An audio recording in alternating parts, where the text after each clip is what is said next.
All praise is due to Allah, the Lord of the worlds. Peace and blessings be upon the Prophet Muhammad ﷺ and upon the people of his household. Is it true that Wala and the Bara, one of the principles of belief?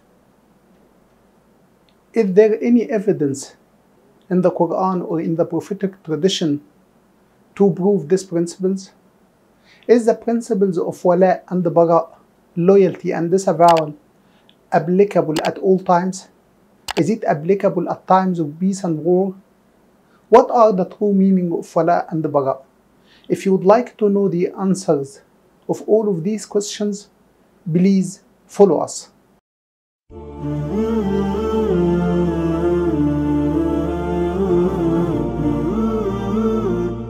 All praise is due to Allah, the Lord of the worlds. Peace and blessings be upon the Prophet Muhammad ﷺ and upon the people of his household.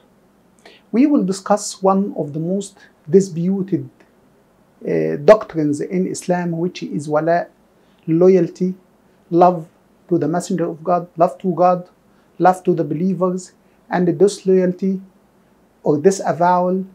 Is it true that Islam invites its followers to love, peace, and tolerance, or that the message of Islam invites its followers to hatred, alienation, and exclusivism?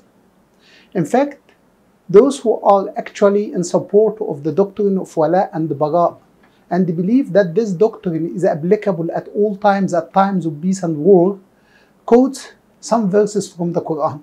We will try to stick ourselves to the most important verses which are frequently quoted by them, and we will try to analyze and explain these verses and put them into their context in order to understand the real meaning of Wala and Bara and whether it is applicable at every time or not. The first verses which are frequently quoted by the disbelievers, which are frequently quoted by the fanatic groups of Wala and Bara, is the verses of Surah Al-Ma'idah. These verses are talking about the Jews and the Christians.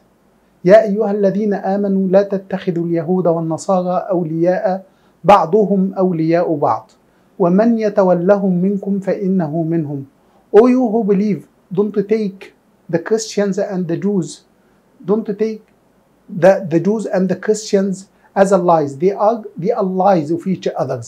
And the one of you who takes them as an allies is one of them. Allah subhanahu wa ta'ala doesn't guide the wrongdoers.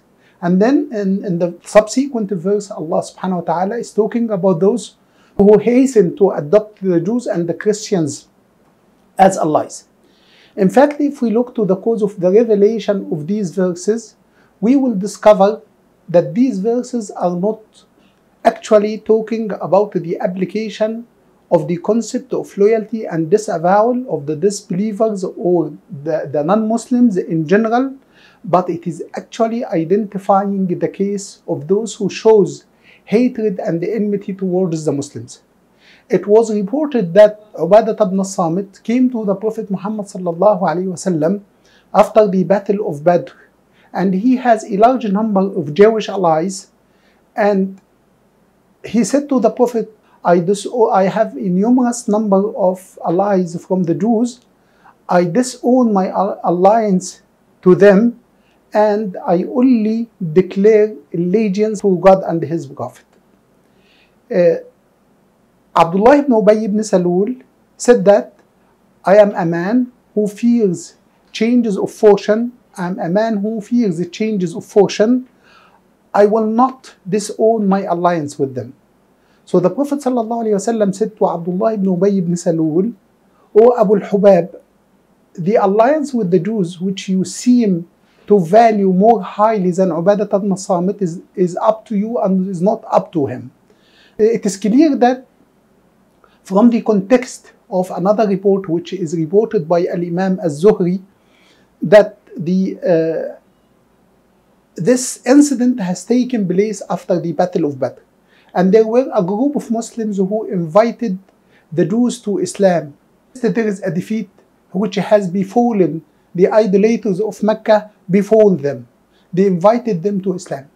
And there were one of the Jewish people whose name is Malik. Malik said to the Muslims, you shouldn't be deluded by your victory over the idolaters of Mecca. We are people, we are might people, and if we resolve or if we decide to collaborate against you, you will not be able to stand up to us. In this point, Ubadah ibn al-Samit came to the Prophet Muhammad sallallahu alaihi wasallam and said that he will disown his loyalty with the people, with the Jewish people, despite the fact that they are numerous, they are mighty, they are well armed, but because they have showed enmity to the Muslims, he declared his innocence from the allegiance and from the alliance with them. Again, the second verses which are quoted by those who are in support of the concept of wala and the bara and consider it one of the principles of belief is the verses of Surah Al-Mumtahana. Surah Al-Mumtahana is a Madinian surah which was revealed actually between the treaty of Al-Hudaybiyah and before the conquest of Mecca. So this surah was revealed to the Prophet Muhammad sallallahu alaihi wasallam, and like any Madinian surah, it is actually identifying the relationship between the Muslim state and the other state, and it is trying to lay the foundation of the Islamic state, and the structure of the Muslim society, and identifying also the attitude of the Muslim state toward the non-Muslims. It was revealed actually because of Hatib ibn Abi Balta'a. This treaty of Al-Hudaybiyah, which has been entered by the Muslims led by the Prophet Muhammad sallallahu alaihi wasallam and the idolaters of Mecca, after several years of conflict, has put an end to the conflict between the Prophet and the polytheists of Mecca. But Quraysh, or the polytheists of Mecca, violated this treaty. They actually has nullified the pact, and they joined forces against the Khuza'a tribe, the allies of the Prophet Muhammad sallallahu alaihi wasallam, and this is actually was the cause of the conquest of Mecca. When Hatib ibn Abi Balta'a, and he was one of the companions of the Prophet Muhammad sallallahu alaihi wasallam, who migrated from Mecca to Al-Madinah, and who actually participated in the Battle of Badr with the Prophet, came to know this. He left his family and his relatives in Mecca. He has no tribe to protect them, so he sent a letter to inform Quraysh of the plan of the Prophet Muhammad sallallahu alaihi wasallam to conquer Mecca, in hope that they may protect his family. The revelation came to inform the Prophet Muhammad sallallahu alaihi wasallam about this letter which is sent by Hatib ibn Abi Balta'a. So the Prophet consequently sent Ali ibn Abi Talib to retrieve the letter along with Az-Zubayr and along with Al-Maqdad to bring the letter from the lady who is carrying the letter to the polytheists of Mecca. They caught her, they arrested her, they returned the letter back to the Prophet Muhammad sallallahu alaihi wasallam.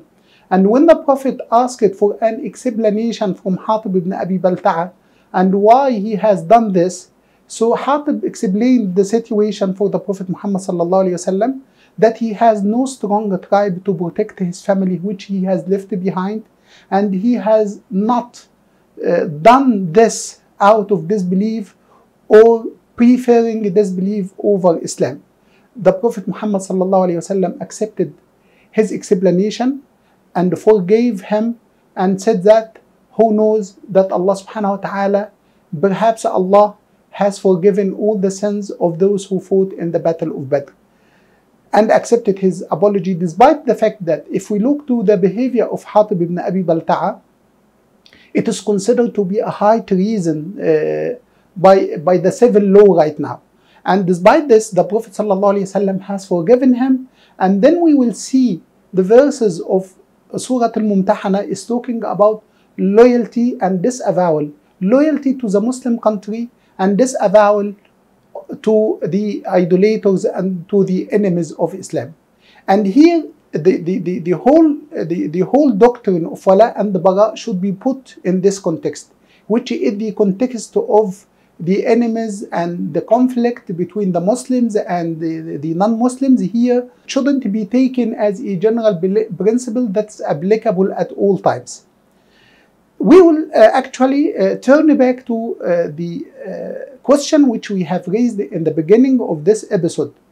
Is wala and bara one of the articles or one of the principles of belief? If we look to the hadith which is reported by Umar ibn al-Khattab, in which the Prophet ﷺ has identified the principles of belief, we will discover that wala and bara is not one of the principles of belief. Umar ibn al-Khattab reported that one day we were sitting with the Prophet Muhammad ﷺ while appeared before us a man whose hair is extremely black and whose clothes is extremely white. He said to the Prophet Muhammad ﷺ, and he put his hands on his thighs and he started to question the Prophet. He asked, "O Muhammad, tell me about Islam." The Prophet started to explain to him, Islam is to testify that there is no God but Allah and Muhammad is the messenger of Allah, is to perform the prayer, is to pay zakah, is to fast during the months of Ramadan, and is to perform the Hajj if you are able to do so. So again, he said to him, "You have told the truth." And the companions of the Prophet were amazed that this man is asking the Prophet and he is saying that you told the truth. He asked him about Iman. What is Iman? So the Prophet mentioned the 6 principles of belief, and these 6 principles also were mentioned in the Quran. Is to believe in Allah, is to believe in the angels, is to believe in the scriptures, is to believe in the prophets of God, is to believe in the last day, and is to believe in the predestination. The Prophet here in these 6 principles didn't actually include the principles of wala and bara. Again, in order to prove that the general attitude of the Muslims towards all people should be peaceful coexistence and mercy, is that you will read in the Quran that there are many verses which is expressing this fact. وَقِيلِهِ يَا رَبِّ إِنَّ هَؤُلَاءِ قَوْمٌ لَا يُؤْمِنُونَ فَاصْفَحْ عَنْهُمْ وَقُلْ سَلَامٌ. The Prophet said, those people are verily a people who do not believe. So Allah subhanahu wa ta'ala addressed them, pardon them, turn away from them, and say peace. فَاصْفَحْ عَنْهُمْ وَقُلْ سَلَامٌ. You will find another verse mentioned in Surah Al-Mumtahana, which we have already quoted, and which is talking about the identification of the Muslims' relation to the others.